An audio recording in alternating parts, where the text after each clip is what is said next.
Good afternoon, ladies and gentlemen.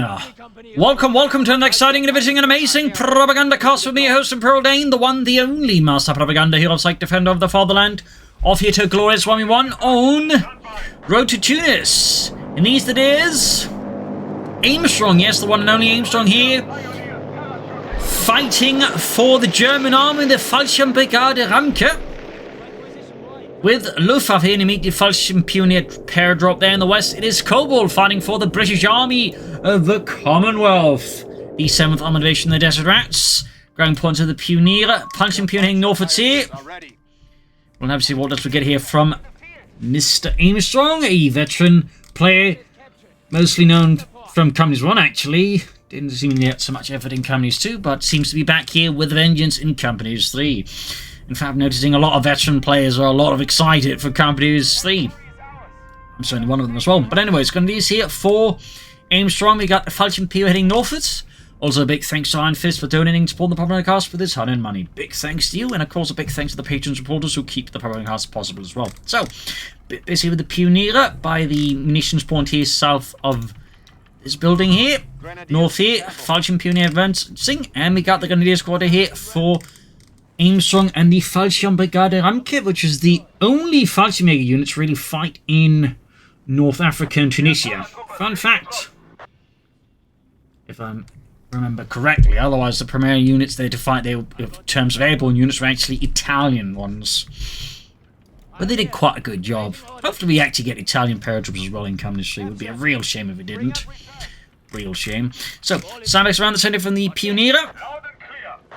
Second Fallschirmjaeger squad dropping in here for Aimstrong. Worth noting, no MD-42s. Fallschirmjaeger digging in here. No sign of Kobal so far. Wait, which one of you fuckers filled my reserve chute? Which one of you fuckers filled my reserve chute? Oh dear. Some of these lines. Anyways, ground points here and there.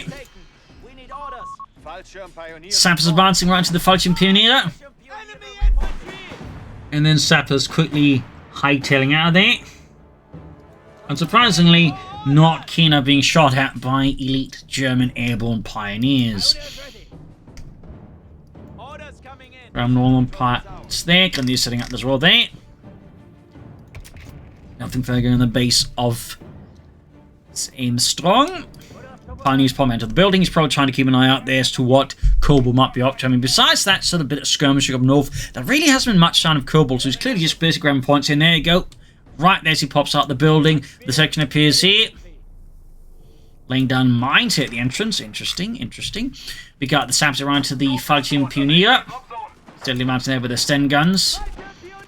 Fallschirmjaeger responding with their Kar-90K bolt action rifles. Faster victory points falling to the hands of the British section. They're being surrounded with the Pioneers, Grenadiers, and the Fallschirmjaeger. Kobal, of course, orders the men to get out of there very, very fast, as he has obviously no intent of getting them murdered by German infantry. North point there being grabbed here by the Fallschirmjaeger. Aimstrong off to a pretty strong start. And we got here a bit of surprise. We got a sniper out for Aimstrong, still part of the Wehrmacht and the Americans. Honestly, I wish they weren't in Companies 3, but that's another story. This just didn't happen, apparently. So anyways, ground points here and there. Calf point being hit as well. We got section counter-attacking, backing off the Pioneers. Obviously not made for fighting off a section like that. Sneaking up behind. And Aimstrong here. Sneaky play there by Kobal. Very sneaky. But we got the sniper out here. Going to use this section here. Heavy cover versus light cover. Fallschirmjaeger moving up as well there. Further up north, Saps catching the Fallschirmjaeger by the northern point. Section A taking minor losses there, and there we go. Jenkins drops there as the sniper pops his head like a very, very ripe melon. Section attacking here from the front here towards the building. Pioneer holding up here. Mines not finished. We got the Fallschirmjaeger moving up to assist. South side of your section playing up. Sniper takes out Paul Clark there. Sniper almost goes down to the section there and is forced back. He's sniper almost one out, and that's one thing worth noting. Snipers die a lot easier in Companies 3. Like, they take a lot. They aren't quite sure, say, protected by force fields as they are in Companies 2. In this case, though, Aimstrong did get fairly lucky, but you might notice that this been, say, a Companies 2 sniper, that sniper would have had a lot more health left. So, Section notice the Falchion Pioneer occupying the building here. Reconnaissance flight here, so not going for strafing run. Could be he's actually planning to go for Fallschirmjaegers pretty fast. Fallschirm Pioneer versus section. Grabbing the fuel point here closer to his back, or base back. Back here, we got the medical station up here. We'll have to see what Aimstrong aims for next. I mean, he could go for the Luftwaffe Company, or he could go for the Panzergrenadier Company. I would say both are very viable options. So we'll have to see what exactly Aimstrong goes for here. As for Kobal, I suppose we could check if he's gone for a commander here, and or battle group, he has gone for the Indian Artillery battle group. Interesting choice there. I believe one reason is populace does provide one of its abilities does provide with cheap reinforcements, like this one does, but actually a bit big, I believe. 33% versus the 25% here. Heading for that southern victory point here so far. Aimstrong is just maintaining control here. And the sniper, I imagine, is there in part to help maintain that control, bleeding out the British forces as they try to approach German territory. And using northwards here. Nothing further here. Still no tech of Aimstrong. There's a part of me that's wondering he's actually planning to go straight for the Panzer Company, which is actually a viable strategy for the Wehrmacht, and some players do go for. That's so not one recommend for everyone. Part of me also wonders if that's something they may not want to end up nerfing, as that does appear a bit much. Anyways, first push in the centre here by the infantry section. Sniper gets off a kill here. Veterans want to achieve opening up here for the pinning shot. Heading for northern victory point. Kobal, of course, where he needs to keep victory point somewhat at least in his favour here. Section round here, we've got a recon upgrade there, and we got Bren's on the other one here. But one is going to go for any Gurkhas though. Well, the Thompsons are apparently nothing to sing songs about for now. The Bren guns are apparently quite good from what I hear. Anyway, section falling back up north here, points being seized. Good move there. Trying to stay out of the sniper's line of fire, and also I think avoid like any major confrontations. He's trying to move about, and of course the addition of Fallschirmjaegers here, as we see here. 360 manpower, of course, adds another challenge here for Kobal, and certainly trying to, not engage them needlessly, I think is fairly savvy there by Kobal. I mean, at this point, he's probably figuring out his opponent's dropped in the Fallschirmjägers there. Equipped with the FG-42. Outside! He's dead! Leave him!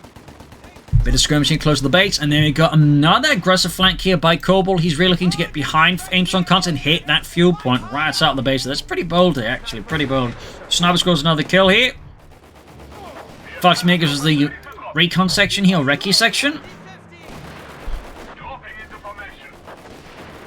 Taking some losses here, though. Long range, heavy cover. Even there, the FT-42s, of course, have some good work there going. Another Fallschirmjäger squad, I think, here for Aimstrong. That is then 2 Fallschirmjägers and 2 Fallschirm Pioneer squads, backed up by a few Grenadiers. That's a rather significant force there in terms of like just more elite infantry there. Definitely adds a challenge here for Kobal, but he's actually securing most of the north here. Good play there. South point being grabbed, pick up Aimstrong as well here. Fallschirm Pioneer managed to achieve veterans 1 in the airborne spirit. Could also consider upgrading them with either MG-15 or the Granadenbüchse 39, which for those wondering was basically a grenade launcher based off the German anti-tank rifle. I think they just basically sawed off a good chunk of the barrel and just converted it into a grenade launcher. Fun fact. Section there pushed back. Fallschirmjägers pushing north over the FT-42s, or Fallschirmjäger 42.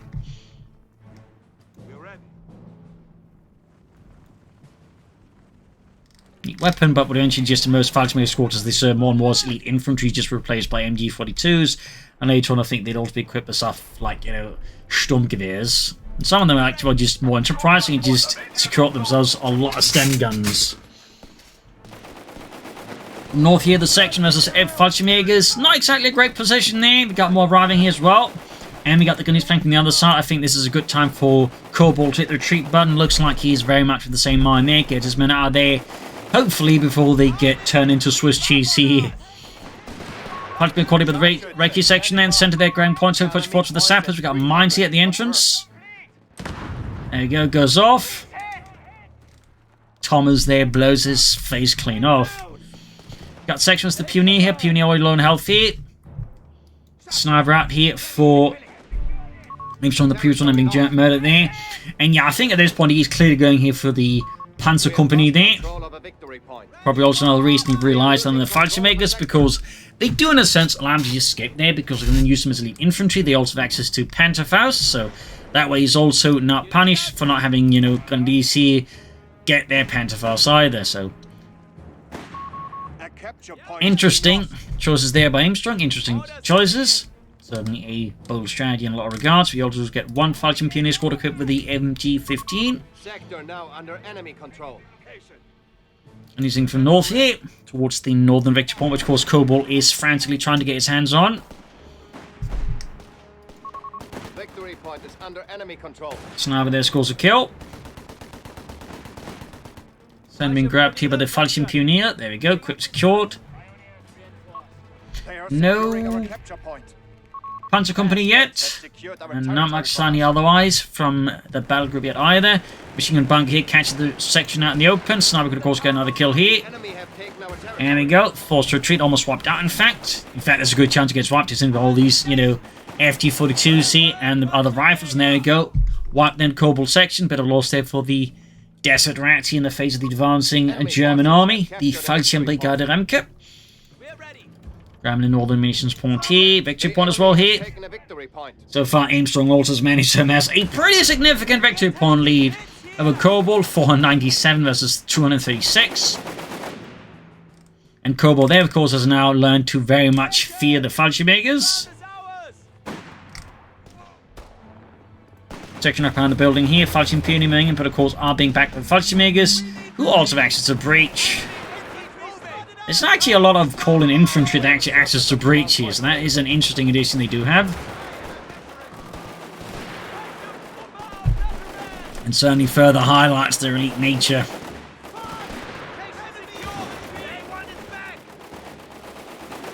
Got Veterans 1 there, which also gives them the airborne spirit similar to the Fallschirm Pioneer.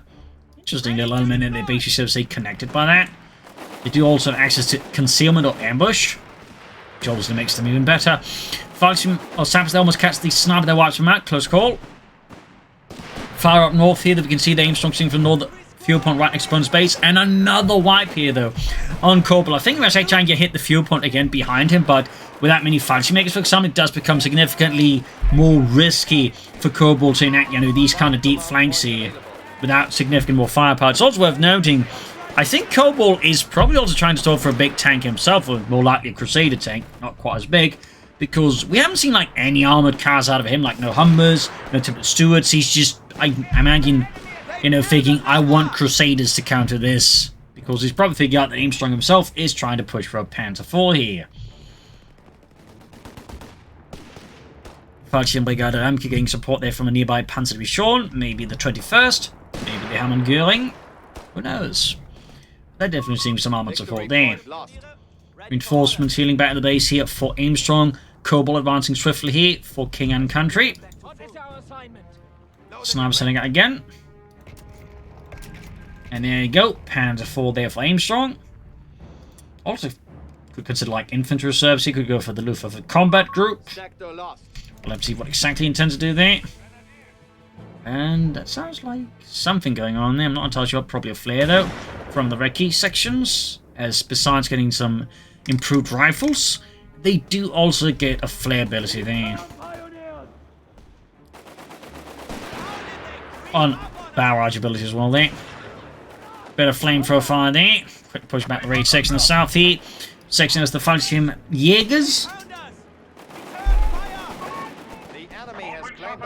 Over the years, Fallschirm Pioneer advancing in the centre. We got Fallschirm Pioneer sniping northwards. Fallschirm running reserve here. Air reconnaissance spotting, and yup, that's a Crusader tank on the way here. Just narrowly spotted it, but meanwhile though, Aimstrong is actually ahead of the curve here with a Panzer IV. So that's definitely going to be a bit of a challenge here for Kobal. Gently put. We do also get infantry reserves here, which of course means Aimstrong's infantry becomes notably cheaper to reinforce, becoming less of a manpower drain. Now the question is, does it go for the LG-40 recoilless launcher, or does it go for the Flak 36? I mean, I don't know what I hope he goes for, but you know, he might have some surprises in store. Fallschirmjäger flanking around. We've got the 6th and South right with the Fallschirmjägers there. More moving in. Flak 36 emplacements are available for construction. Yes, he went for the Flak 36. Well, of course, have to evacuate Gers for it. Meanwhile, Panther pushing northwards here, unsupported by infantry. Right into a recce section here. No anti-tank rifles actually from Kobal at all. In the south, you've got the Crusading Force being upgraded here with the 6-pounder gun turning into the Crusader Mark III. There we go, giving it a bigger gun. Slower rate of fire, but more damage and penetration. Technically, would also have been worse against infantry because the 6-pounder gun did not have any high explosive shells, but you know, I suppose that's a minor detail I think we can overlook here. Panther turning towards against the raid section, or recce section there. I don't know why I keep calling them raid sections. I guess 2 batch company 2 in this regard. Oh, we do have the pin machine ready for the Panzer IV. Section routed. South here point being grabbed by a Bren section. Fresh push here from Aimstrong's base. Right into a Crusader tank here. The enemy has taken a victory point. One thing you could consider, of course, would be either the Panzer officer quarters for better veterancy, but also, like, you know, better veterancy gain. I mean, getting extra better traverse, speeding your turn, and better acceleration, plus focus fire, I think, is, like, pretty good. Of course, I may also just want to go for more Panzer Force faster, which, you know, I can't blame for either. I think both are very excellent ideas there to commit to. One of our capture points is under attack. That said, of course, numerically, it's going to be in a tricky challenge at some point because, you know, the Crusader tank is notably cheaper than a Panzer IV. Alarm. Sector overrun. So trying to match Kobal tank for tank, I think, is going to be a bit of a challenge. You also got the 6-pounder gun up here, and of course, crucially, he doesn't quite have anti-tank guns. Of course, he does have the Flak 36. And there you go, heavy damage to the Panther IV. We got the Crusader tank going for it here, racing forwards. Panther IV really heavily damaged here. Not looking great here, and crucially, no lead infantry about to snare up the Crusader either. So it's using the speed here to keep up pressure on the Panther IV here. Moving towards the flank here, and of course, no armoured side skirts here. Also makes the Panther IV a bit more vulnerable in this regard. Probably not too much, honestly. But yeah, Panther IV knocked here. A great kill there for Kobal. Giving him now the armoured advantage, and of course, it's one he can build on. In this regard, the Crusader is sort of like the T-34s from 6 from Company 2 that is fairly cheap but also fairly efficient tank.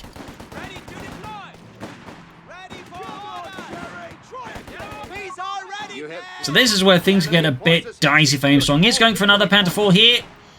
Bren section pushed back with the Fallschirmjäger. Recce section moving up the centre there. Held by the British for now. South point grab with the Fallschirmjägers, so they are a bit depleted here. Snapper with the veterancy too.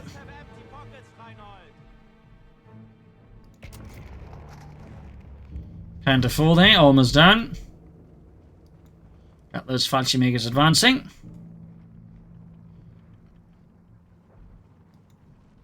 Straight advance here towards the cuff point there. Sharp move.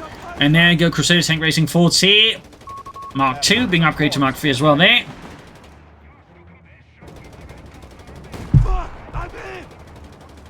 Another sort of fun comparison between the Crusader and the T-34s. They actually both used the Christie suspension.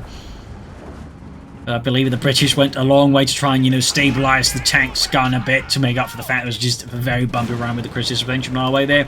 Panther going forward. 1-on-1, the Panther definitely has the advantage. But, you know, the typically smart thing in trying to, of course, ensure you don't fight 1-on-1 the Crusaders. I think at this point, though, Aimstrong should very strongly consider some Flak 36s. I think they would go a long way to help fight off against, you know, these mass Crusaders. Got a charge in there, go. That's another Panther IV down. He's yet to destroy a single one of Kobal's Crusader tanks. That is definitely going to be a problem. So any highlights that, you know, Crusader Mark IIIs are not to be underestimated. And again, the kill minutes, you can just get a lot of them going. Grenadiers ready. Keep moving. Don't stop for him. At the Fallschirmjägers, the raid section, or recce section there. And of course, he can't panzer fast because he didn't go for like any of the previous buildings. See, he went straight for the panzer companies. Has to rely on the Fallschirmjägers to panzer fast. He does have the Stuka here, calling in the might of the Luftwaffe to support the Fallschirmbrigade Ramke. And there you go. He does finally score a kill on a Crusader tank, but that's like 60 fuel and I think roughly 300 manpower gone. Comparatively, the Panzer IVs cost 430 manpower, 90 fuel. Not exactly great there for Aimstrong. Not exactly great. I do think, you should consider getting some flak 36s up soon. Of course, his opponent's gone for Indian Artillery, so we could theoretically just counter that with artillery as well, obviously, but I think it's better than, not having anything at all, because he doesn't actually use the anti-tank guns at the moment. Panzerschrecks either, it's like pretty much Panther 4s or flak 36s or back tech, I guess. And considering he's seemingly very keen, of course, going for Panther 4s here. There you go, Panther 4's the Crusader tank here, pushing into Aimstrong space here. Kobal went for a deep southern flank here. He is bold, he is aggressive, he is confident here, even with only 93 points left as opponent with almost 500. He does not give a toss. That is a bold raid there behind enemy lines. And there go another Panzerfaust here from the Fallschirmjaegers. Taking some nice hits on the Fallschirmjaegers. Almost swapped out, in fact, by the Crusader tank. The enemy is striking. There you go, disengaging with it. We are losing control of a sector. Victory point is under enemy control. Got the Fallschirmjäger and the Fallschirmjäger advance in the center. We got 443s at 83 here. Panzer 4 is field ready. Players off again. Vultures running in the center here. There we go. Third Panzer here for Aimstrong. Can he keep this one alive for a bit longer? We'll have to see. But again, I would strongly urge some flak guns. There's a reason the Germans relied on them a lot, in particular the early stages of warfare anti-tank duty. They were quite good.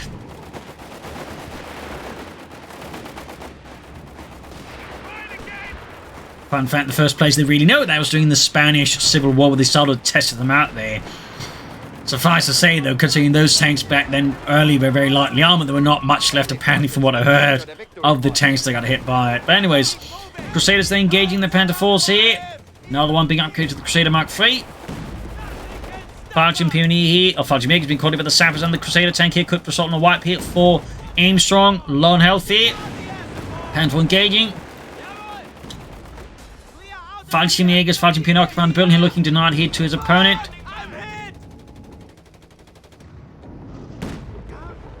I suppose you could also, like, right time use hold down. Not a bad ability. In the right contexts. Yeah, I think a flak 36, and maybe considering, the Panzer Officer quarters could do Aimstrong some good here versus Kobal. Got the Fallschirmjäger here as the brain section. Flanked here with the sniper. Holding out as well as they can there. Got 421s and 83. Aimstrong is leading there, but he's definitely facing challenges there with the full armoured fist of the British Empire. Got the section tanks officers going to DC here.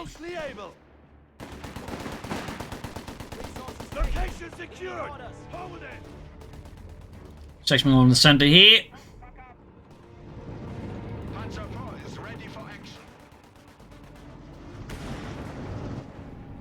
South Grenadiers of the section. They're not looking great for the Grenadiers, though. Not looking great. 75 points left here, though, for Kobal.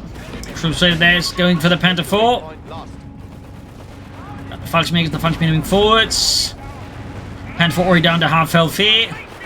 Fallschirmjägers flanking in here. But they're already low on health as well. We've got a third Crusader out here for Kobal.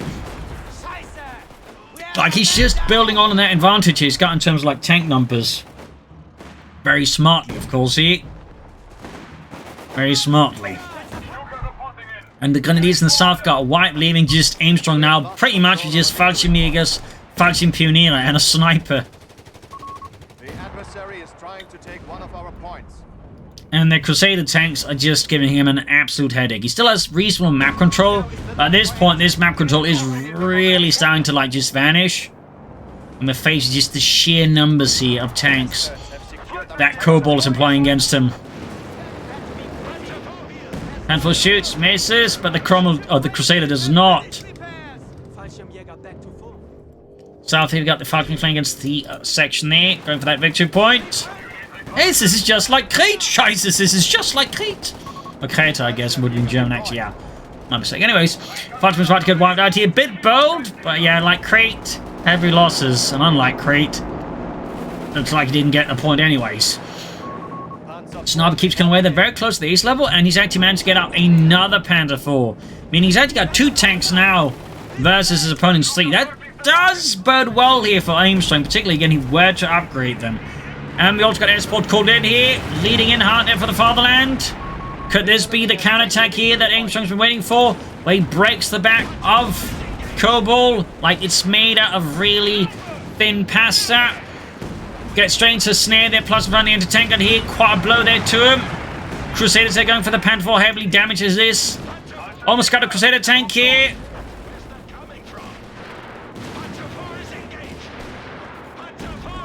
Panther 4 down. And looks like the Crusader does escape the Panther 4, which is actually Veterans 1 now. Other Crusader going there. Go. Panther burst off here. Panther 4's almost knocked out here. Almost got the Crusader tank here, but the Crusader takes out the Panther 4, and with that, oh, 1 Crusader for 2 Panther 4s. Yeah, it doesn't get much better than that, I think, for Kobal. The lack of in-support for the Panther 4s there, I think, proved to be a crucial moment here. He does get rid of perhaps 1 section here, but 1 Crusader, 1 section for 2 Panther 4s is still very much favoured here for Kobal. Again, this is where, you know, a Flak 36 would have been very helpful for Aimstrong. I think that really shifted the entire engagement into his favour, quite frankly, or even just some of these LG40s. But there you go, he did take out another Crusader, so suddenly the gap in terms of tanks isn't quite as big, but there's still just that 1 element. He's got 1 tank, and Kobal can easily add in more tanks, because again, for Aimstrong, the challenge is getting up more Panzer 4s. So, quite a few challenges there for Aimstrong still. He's certainly fighting hard, he's fighting determinedly, he's putting the Fallschirmjaegers to the test. But, I mean, Kobal is absolutely not making this easy. Absolutely not. Fallschirm Pioneer doing what they can, we got the Crom there, racing in there. Crusader, I mean. Again, I'm so used to Cromwell tanks, I need to get used to Crusader tanks, but oh well. Section with the Fallschirmjaegers.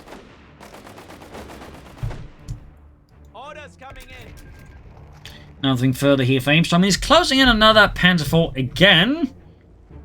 Really, I would strongly advise something a bit more punch in some respects to back them up with. But anyways, Crusader tank going for the Fallschirmjaegers in the south, pushing them back.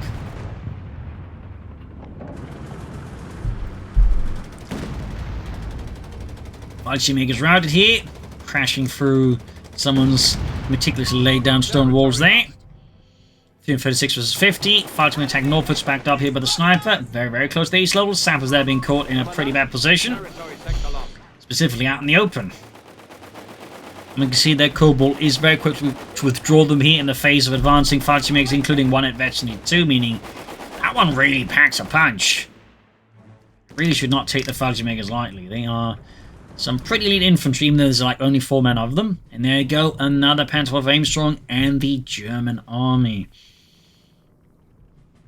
So that is quite a few Panther 4s knocked out so far. The enemy remains stubborn. That's his 4th Panther 4 there.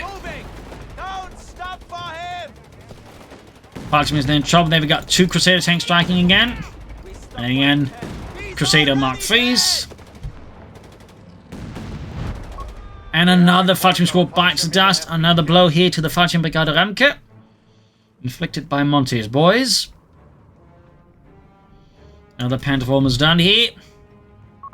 Victory point lost. Fallschirm Pioneer catching a Brent section in the south here.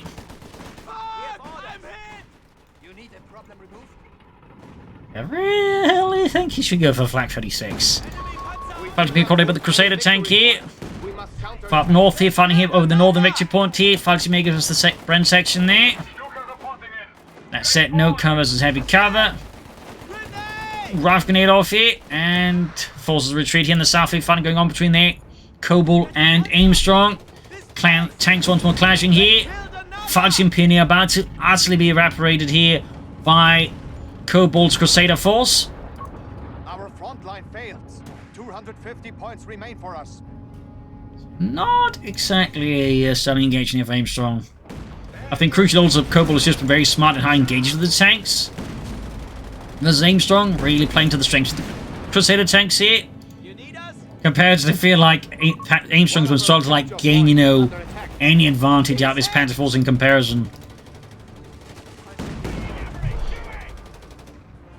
Yeah, his Panther force are already like heavily damaged. At least he's got the Fallschirmjäger to quickly set about repairing it. Normal fuel per multiple enhance the British Empire. Another first section out. They are fairly cheap.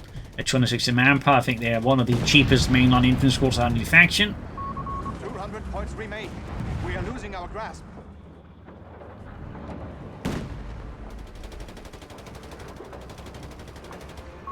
We have lost the sector.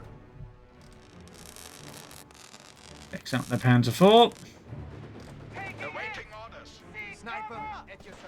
Got the Fallschirmjaegers on again as regular raw section there against the might of the German Luftwaffe is definitely not exactly an equal engagement all, but there you go. Another Crusader here, of course, arriving on the scene here, causing Aimstrong's men here another bundle of headaches.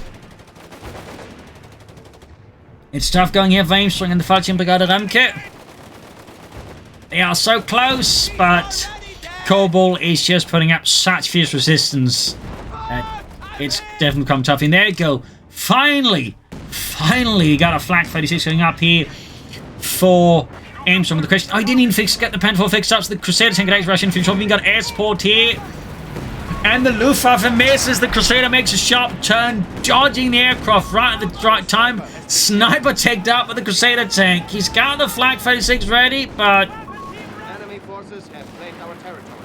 and he needs to shift it around, which he can do easily, at least on his, you know, cruciform mount there, but yeah, that's a bit awkward. There's got the Flak 36, but now there's no Crusader tanks about here to deal with it. I'll get shot at it. There you go. Sapper's almost wiped out. We have 100 points left. And at this point, I think it's... Oh, we got a test strike calling in the center there. We got the Crusader tank from both sides here. I think he's found using his battle group. That is Mr. Yep. Kobal, there we go. Massive barrage here, shattering Aimstrong's remaining infantry forces into nothingness.